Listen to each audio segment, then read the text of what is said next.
भगवान श्री कृष्ण अपने भक्तों और उनके परिवार वालों का कल्याण करें।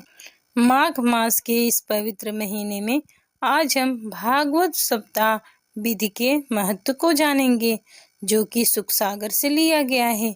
सनत कुमार जी बोले, साल के 6 मास आषाढ़, सावन, भादो, आश्विनी, कार्तिक और मार्गशीर्ष में शुभ समय को देखकर ही सप्ताह की भागवत करवाना उचित है।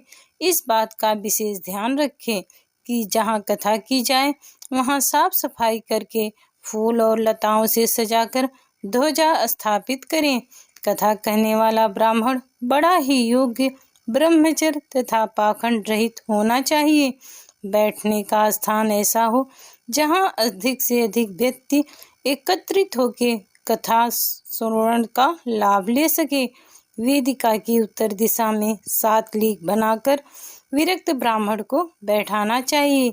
ओम नमो भगवते वासुदेवाय का सप्ताह भर जाप करना चाहिए। ब्राह्मणों को उत्तर की तरफ मुख करके ऊंचे सिंहासन पर बैठाएं, जिससे श्रावकों को दिखाई देते रहे। श्रोताओं को पूरब की तरफ मुख करके बैठना चाहिए।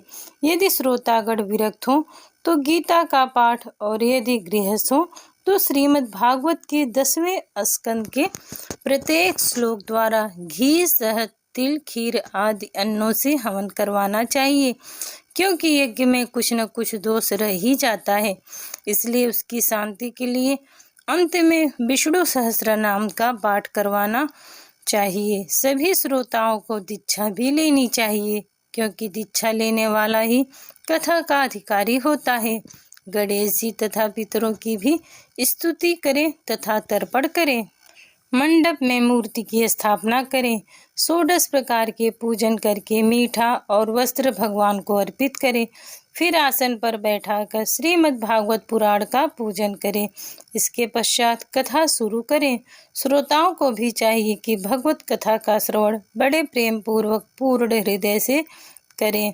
कथा का श्रवण प्रातः काल से 3 घंटे सुनने के बाद 2 घड़ी आराम करें। भक्तों को दिन में 1 बार दूध और चावल का आहार लेना चाहिए।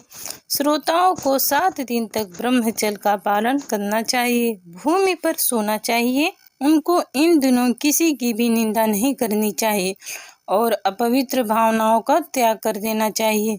कथा समाप्ति के बाद ही उद्यापन करना चाहिए। कथा समाप्त होते ही श्री सुखदेव जी वहां आ पहुँचे और बोले, हे मुनियों और श्रोताओं, आप लोगों ने श्रीमद् भागवत शास्त्र को जो अभी सुना है, यह वेद रूपी कल्प वृक्ष का अमृत रूपी रस है, जिससे बराबर कल्याणकारी कोई भी ग्रंथ नहीं है। इतने में ही वहां प्रहलाद जी भी आ पधारे और उन्होंने भगवान विष्णु का गुणगान किया। उद्धव जी ने झांझ बजाया और नारद जी ने वीणा बजाई। इस अलौकिक भक्ति को सुनकर विष्णु भगवान प्रकट हो गए और बोले, तुम्हारी इस कथा और कीर्तन से मैं प्रसन्न हूँ, वर मांगो। इस प्रकार सब लोग कहने लगे, हे प्रभु, हम केवल यही चाहते हैं कि जहाँ कहीं भी श्रीमद् भागवत की कथा की जाए, आप वहाँ पधारे।